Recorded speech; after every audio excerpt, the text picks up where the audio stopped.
Did you guys hear about the 2024 avocado Fruitcapolypse in California? That's right. Avocados are coming to take over the world. Look at them. This year, they're busting out. Here's my little avocado Wirtz variety. We're gonna have hundreds and hundreds of avocados on this tree this year, just like everything else I'm seeing out there. Right now it's May 26th or 7th or 8th or somewhere. I'm always close, late May. Like, there's just fruit everywhere on this tree. There's still fruit from last year in here that I can still... Actually, there's very little fruit from last year that's gonna be good this year. There may be a couple fruit from 2 years ago that are in there deep that I could hunt down, but this one holds fruit for an incredibly long period of time. I still need to conduct experiments on the rest. But look at the fruit everywhere I go. So now I'm in Lafayette. Shouldn't zoom so fast. I'm gonna make you guys sick. If you just threw up, I'm sorry. I'll try to contain my quick zooms. So let's just go look. I haven't really looked at them all yet. I've been too busy working for people like you. And then didn't really get a chance to play in my own garden. So all these surprises build up. But this is going to be, I think this is probably the biggest, best fruiting year ever. We had a ton of rain. It was, all the reservoirs are totally full. There's just nothing better in California than having reservoirs full, summer coming, and avocados, trees just laden with... Here's a notoriously difficult to fruit. For some reason, everyone says, oh, fortes are difficult to fruit. Here's a forte. I'll probably go skiing down this slope with the type of shoes I should have my soccer cleats on. Whoa! Whoa! Whoa! Look, even the forte. This tree has notoriously not really produced much fruit, just a few here and there. And it's loaded this year. It's a breakout year. Oh, it's gonna be a fun year to make videos. See, I used to just come out by myself and just talk to myself. And then I thought, well, maybe other people will want to hear me talk to myself and see my fruit. That's why I started making these videos. Seems there's enough of you to make it worthwhile. Okay. Here's Mexicola Grande. And it's going off. I really need to cut this tree way down someday. If you want to volunteer with your chainsaw to come over and hang out with Scary Harry Gary, we could go out and chop. Look at this thing's loaded. Oh my gosh. We could chop these trees down to where they should be. Oh, it's loaded. Oh my goodness. Here's a really late fruit setter here. This is Nabal, more tropical. Looks to me like it hasn't declared yet. Maybe a little bit. Let's go.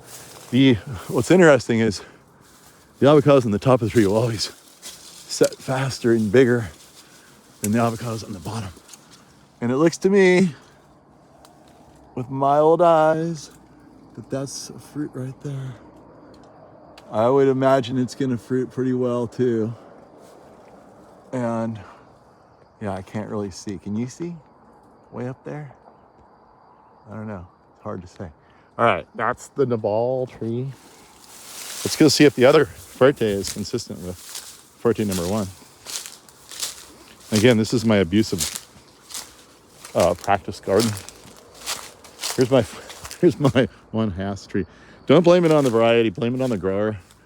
Sort of abuse that tree. It refuses to die. It's been like that for years, so I just have no heart to cut it down.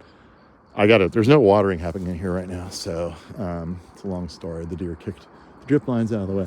But it's a great experience to see what happens when these trees sort of naturalize and how much fruit they can create under dry situations. This was supposed to be a Stewart, but Stewart's supposed to be a black fruit, and the leaf pattern looks like Stewart, but the fruit is green. It's really good. It comes out really early. It's not my favorite just because it's kind of smaller. Sometimes though, it's the only one you got, so you just go for it. But look, this thing's sort of notorious for not making a lot of fruit, and it's busting out. It might be just the fact that we had so much rain. But these trees are just extraordinarily happy. Okay, this one here is bacon. It looks like it's heavily fruiting. I can see it. There's all kinds of sticker bushes in here. You want to come over and volunteer to cut the sticker bushes down? Let me know. I'm all ears. I have some gloves. There they are, look. Bacon's doing really good. There's plenty of fruit in this tree that's gonna hold. I can see right in there. Right in there, there's fruit. I can see there's one way up there, silhouetted on the sky. See if I can find it with the camera. There it is. Right there. And there, so I'm seeing a whole bunch of fruit. Look, see all that fruit right in there? Okay, let's keep rolling. Eventually I'm gonna plant this whole hill out once I really get a hold of the drip system and get it going again. I have all these babies I have to plant everywhere. Okay, here's the other fuerte tree. What do we see? Fruit. It's not as heavy as the other one, but it is making some good fruit. Looks like those are holding, plenty of them are holding. You don't want too many. It'll freak the tree out. You don't want a freaked out tree. Then you call me up going, Gary, why is my tree freaking out? And I'll be like, why are you calling me telling me your tree's freaking out? Because you're the avocado guy, do something. I'm like, I don't know. Pay me some money, I'll come over there and scratch my head and look at it with you. Maybe I'll come up with some ideas. Anyway, yeah, I'd say that, you know, really good irrigation would make a big difference because we got a ton of water this year, fresh rainwater. And these trees haven't seen this much water in quite a while, so they're happy as can be. But the other trees that do see lots of water, often they're fruiting just as well. Here's a fuerte from last season. And so yeah, again, the fuerte tree is consistent with the season. It's doing great. But I want to climb all the way up there. Okay, I can see from here, one of the first ones to really set fruit heavy is the Mexicola. This has been a really good producer for me. This kind of funky, ugly tree that's just leaning over the hill with a crooked trunk. I eat a lot of fruit. This is the first one to come out in September. That'll be about 5-6 months. It's also the earliest one to set fruit. If you look closely up there, you can see a lot of big fruit. That's gonna be the biggest fruit we have in the grove right now. And then I think I have some oddball varieties that just never really got good care because they're so far away. And I don't expect much out of them. But I bet there's one way over there, it's got a lot of flowers on it. I should probably go over there. But if I put some water in these trees, imagine what they'll do. I get lambasted in the comments for being so mean to my trees. But I got a lot going on. I have a huge avocado experiment going on at my ranch where it's not nearly as steep, much easier to access.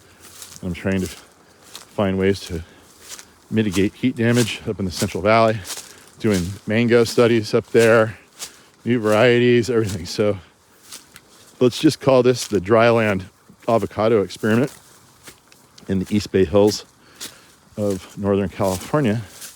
The theory goes that in Southern California, you can't really do this because those hillsides are all chaparral and really dry.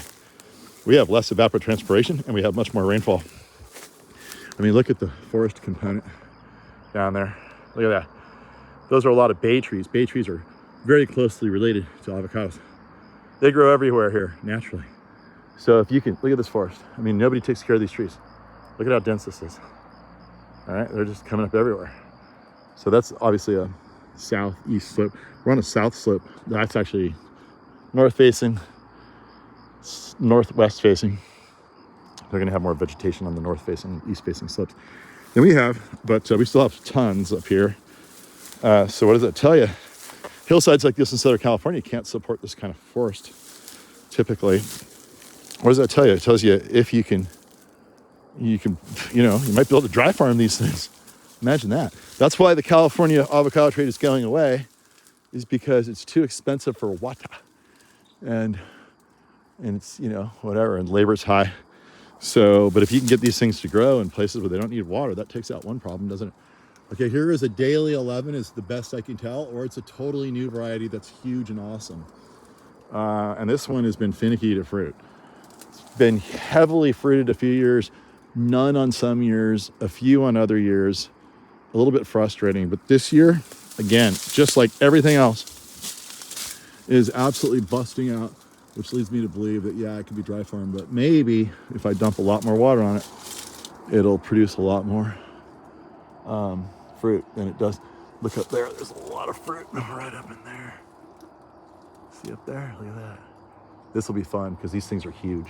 But when they get a lot of fruit in the tree, they tend to be a little smaller. If there's only like 3 or 4 in the whole tree, they get really big. Here is the Zutano. Zutano is going big time. It's got fruit all over it. And look, I came over here to go get some fruit right now. So, yeah, I need to go get this fruit. I don't know how much longer it's gonna hold on the tree, but there's a lot of fruit from last year, and they are delicious. Here's one right here. Put that in your pocket. Take that to the bank. Boom. All right, moving right along. Let's keep rolling. I think there's something on the land. Sorry, it happens. It happens to the best of us. Okay, hopefully that's better. I'll never know until I watch the video before I load it. Don't fall down. Okay, what else we got in here? Yeah, they're loading up. They're loading up. They sure are. These are the trees I planted to experiment back in like, I don't know, 2003, 4, because everybody said avocados wouldn't grow here. And I said, come on, man. Oh, wait, I see the spludge. Hold on. Can I fix it? See if I can fix it. There. It's gone. Sorry to make you suffer through that. Okay, yeah. They're like, you can't do this, Gary. The same thing they said with palms, and I proved them wrong. And then, you know, ultimately I started my nursery, and then a bunch of people came to my nursery and walked around like, how much for this? How much for that? How much for this? How much for that? I'm like, these guys are just shopping me because they want to open a nursery. Sure enough, few people copied me. Now I think the same thing's happening a little bit with this other stuff, but whatever, we're the best. So you want to come and get the best stuff, you come to me. Look at the Jim Bacon. Loaded. Absolutely loaded. Oh my gosh. What am I going to do with all these avocados this year? This is kind of, I have this thing where I just like, it's against my religion to let a single avocado hit the ground. My goal was to have so many avocados on the ground that they were just like rotting there with millions of flies when I walked by. You gotta be careful what you wish for. But I'll sell a bunch of these. I'll eat a whole boatload. Kids will eat a bunch. Neighbors will get them. I'll use them to barter with. I'll get favors from people from these avocados. I will give them away as gifts. And all that fun stuff. There's another bacon. See how the bacon's doing here? Yeah, it's not that heavy. Well, it's still got a lot of fruit. And all you need is one fruit in a spot like that. And, you know, where else? There. And here. I mean, yeah. You just want a little bit of fruit all over the tree. Like I said, it's actually not healthy to fruit like that. That tree's gonna freak out. It's gonna turn yellow. It's gonna freak out. Oh, look, there's still one from last year. I missed it. It's a little guy. See it? See it? See it? There it is. Boom. I should go get those. Those are really good. You can eat the skin on the Jim Bacon. Well, you can eat skin on any of them. It's just that there's not much there and it doesn't taste like much. So, but this is exciting. I'm gonna be a chubby boy this year. If you see me and I'm a little thicker around the middle, now you're gonna know why. I eat a lot of avocados. Yeah, see the top of the tree is getting set much faster than the bottom. There's a lot of little fruit up there. And I've got one more bacon that's a little sad. This one makes me feel bad that I'm not watering so much. Over here. Really, I'm not gonna wear my baseball cleats or my soccer cleats next time I come over here. But even this one's doing, you know, it's got some good fruit coming along. Let's see here. Oh yeah. Oh yeah. I should dump the hose on this one. He's just a little upset. This is one of the first trees I got to fruit. He wants more water. I promise I'll water him this summer. I'll get the hose over here, let it run, soak it up. I think I have one more Mexicola that I sadly abandoned before it got big. You want to get your trees kind of big before you abandon them. I didn't do that to this one. But look, it's still fruiting. Look at this poor tree. Bone dry. Bone dry. You know how dry a bone is? It's dry. That's how dry this tree is. Look, it's gonna bust out. It's gotta get above the deer. Once it gets above the deer, and if I promise to water this one too. And look at this ugly thing. Poor tree. Might have some shoots that are, I might have to cut those bottom shoots off. Those might be below the graft, probably are. But we're even gonna get some avocados off this one here, and they'll be yummy and good. We have a lamb hoss down here. It's actually a lamb hass. Hass like donkey. You know what I mean? It's a donkey with an H in front of it. That's how you're supposed to say it. I get ridiculed by the people who know better when I say hoss. It sounds so dignified to say hoss. It sounds a little crass to say hass. So, but I'm trying to get used to it. I got to peel the cage off this. This thing's well enough tall. So this is lamb hass. And it's like the more tropical ones. It's going to fruit a little later. But this one's going to be absolutely loaded. This might even have fruit on it from like, this one held fruit forever. Had fruit for like 2 years. It's crazy. See what we see. See if there's any fruit left. I think I picked it all. This poor tree didn't get big either before I abandoned it. So it's relying upon rainfall to kind of make its progress. I think the trick is getting big. That's a perfect size. Look at that. You don't want them too much bigger than that. And then take the water away and let them go on their own, mulch the heck out of them. And, you know, it depends on your climate too. If you're closer to Berkeley from here or closer to the fog belt, they would need even less water.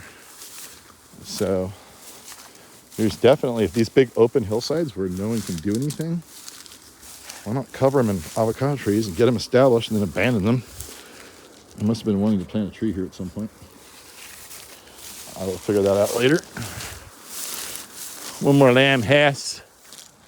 See how this one's doing. Even this one's got some fruit. Let's look at you. Little fruit right there. And more. And another one there. So even this abused. What I don't understand is people call me up, Gary, I killed my avocado tree. I'm like, I can't even try it. These things won't die. I'm like, how are these people killing their trees? Not often, but it happens. And then there's all kinds of people we never hear from again. And those are the people that they'd call us if there was a problem. There's a lot of trees that are taking off. But I think I'm most excited about this one here.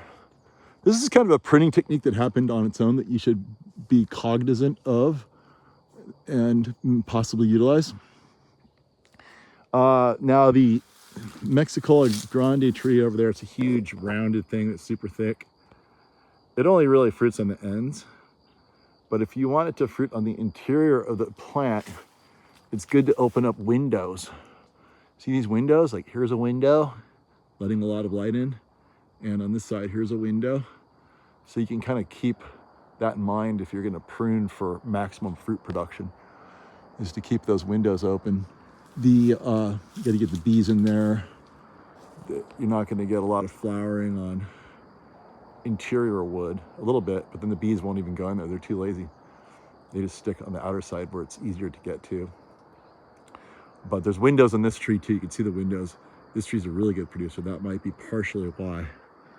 Anyway, it's getting dark. I need to pick some avocados because I am hungry and they are just waiting. Problem is I already got all the low-hanging fruit, so to speak, literally. And now I don't think I can get those with a pole picker. I think I have to partially climb the tree and get them with the pole picker. So come on down to Golden Gate Palms and get yourself some avocado trees if you haven't already, and do whatever you can. Don't treat your trees like I treat mine. Water them, make them happy, mulch them, and talk to them, caress them, make them feel loved. And they will make you nice and happy and